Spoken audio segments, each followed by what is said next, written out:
Հայր մեր, որ երկնքում ես, սուրբ թող լինի քո անունը,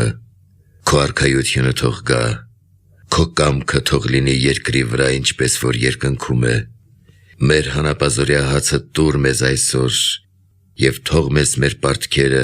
ինչպես և մենք ենք թողնում մեր պարտապաններին,